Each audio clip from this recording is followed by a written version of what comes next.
نماز تراویح کا ثواب۔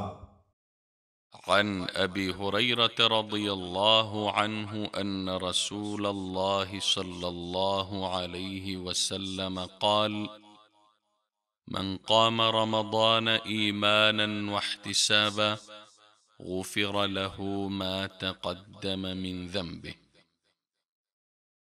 صحیح بخاری حدیث نمبر 38 اور صحیح مسلم حدیث نمبر 759۔